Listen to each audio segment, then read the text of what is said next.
Setúbal est la première étape de notre périple sur les routes européennes en vue des élections du mois de mai.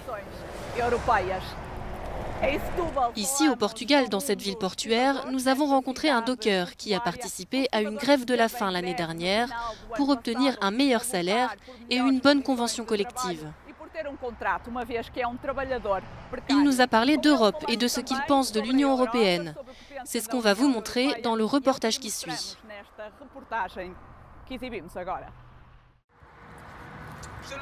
D'habitude, je ne m'assois jamais, je commande et je pars avec. Georges profite de sa pause pour déjeuner avant de retourner à son poste au port de Setúbal.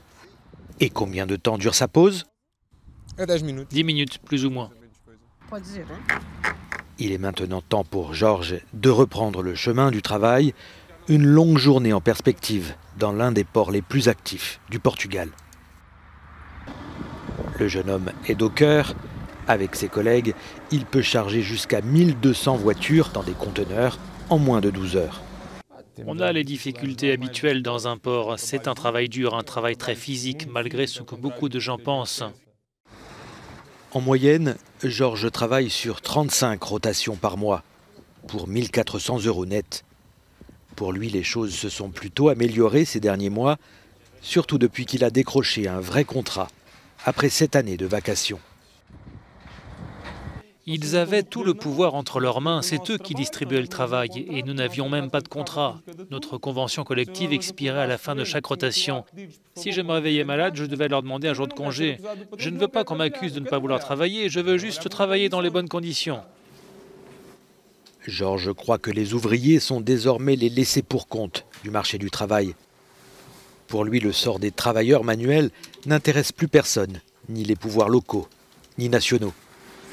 Lorsqu'on lui a demandé si l'Union européenne pourrait l'aider, il nous a répondu qu'il fallait se concentrer sur la création d'une union plus égalitaire.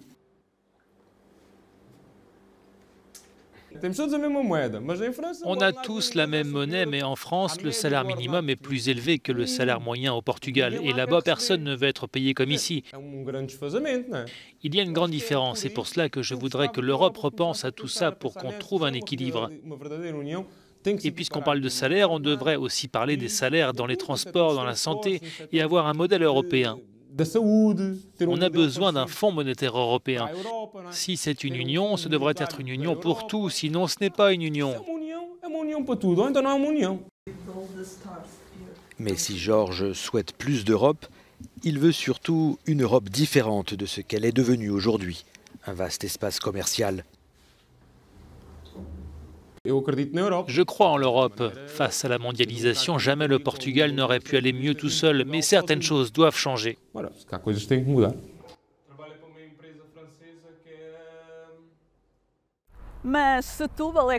Setúbal était notre toute première étape au Portugal. Nous allons continuer à traverser le pays pour écouter des citoyens portugais qui d'habitude ne sont pas entendus. Dans notre prochain périple, nous visiterons de petits villages de l'Alentejo, au sud du pays.